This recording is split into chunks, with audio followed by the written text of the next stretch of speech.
ආයිබෝවන් පුතේ උතුම් සත්පත්තිනි අම්මා මෑණියන් වහන්සේගේ පිහිටයි ආශිර්වාදයයි ඔබ සියලුම දෙනාට. අද මේ වීඩියෝ එක යොමු කරන්නේ වරම් දරුවන්ට. ඒ කියන්නේ පුතේ වරම් දරුවෝ ගොඩාක් දුක් විඳිනවා. ඒ දුක් විඳින වරම් දරුවන්ට තමයි මේ වීඩියෝ එක යොමු කරන්නේ. වරමක් නිසා දුක් විඳින දරුවෙක්ද ඔයා? පුතේ මූලිකවම ඔයා හිතලා බලන්න ගොඩක් දරුවෝ වරම් නිසා දුක් විඳිනවා කියන දරුවෝ පුතේ ජීවිතේ එපා වෙලා කලකිරිලා එහෙමත් නැත්නම් අසනීප වෙලා මේ වරම් ජීවිතේ එපා වෙලා දෙවි දේවතාවුන් වහන්සේලා පවා එපා වෙලා ඉන්න දරුවෝ ඉන්නවා. එයාලටයි මේ වීඩියෝ එක යොමු කරන්නේ. පුතේ ඔයා වරම් දරුවෙක් නම් මූලිකවම ඔයාට යම්කිසි විදියකට වරම් දරුවෙක් කියන ලක්ෂණ තියෙන නිසානේ ඔයා වරම් දරුවෙක් කියන්නේ. එතකොට ඔයා වරම් දරුවෙක් විදිහට ඔයා ඉන්නවනම් ඔයා වාසනාවන්ත දරුවෙක්.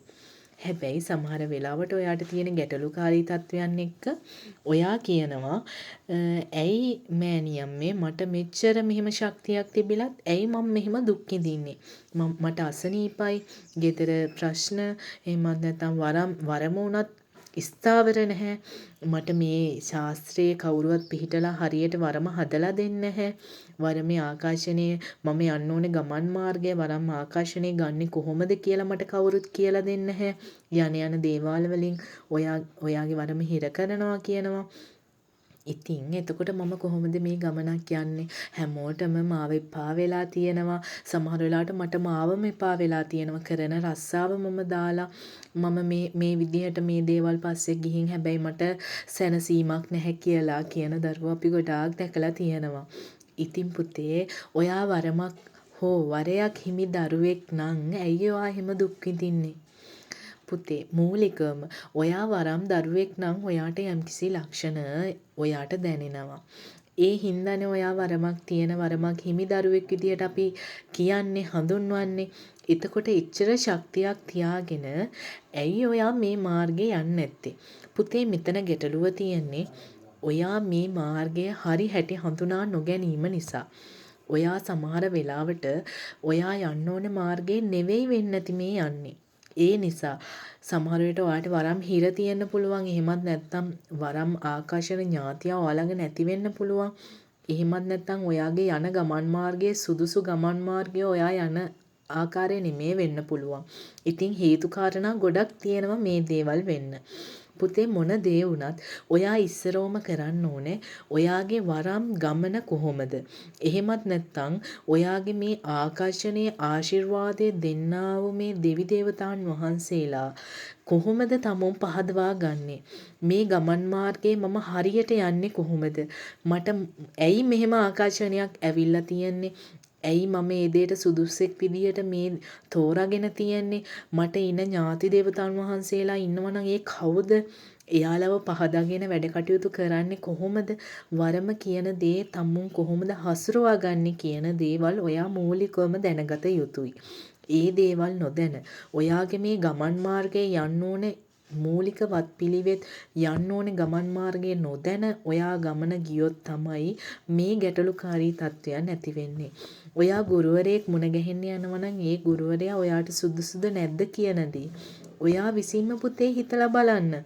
ඔයා ඒ දේ හරිද වැරදිද කියලා බලලා ඔයාගේ හිතින් අහලා ඔයාගේ ඥාති දේවතාවුන් වහන්සේලාට කියන්න මේ දේට උපදෙසක් දෙන්න කියලා. එහෙම දීලා ඔයා ඒ ගමන යන්න.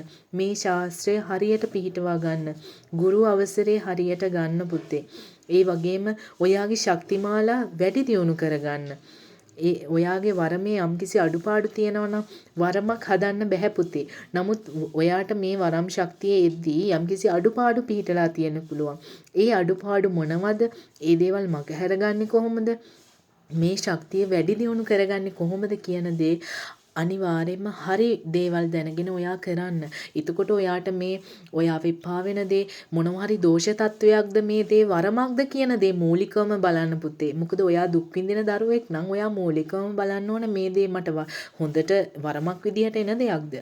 මොනවා හරි ආකර්ෂණයක් ආශිර්වාදයක් විදියට එන දෙයක්ද? නැත්නම් මේ දෝෂයක්ද වරමක් කියලා මේ ඇවිල්ලා තියෙන කියන දේත් හරියට පරීක්ෂාවක් සිදු කළා. ඔයාගේ මේ ශක්තිමාලා පුතේ විහිදවන්න. ඒ විහිදවන්න හරි ගුරු උපදෙස් අරගෙන වැඩ කටයුතු කරගන්න.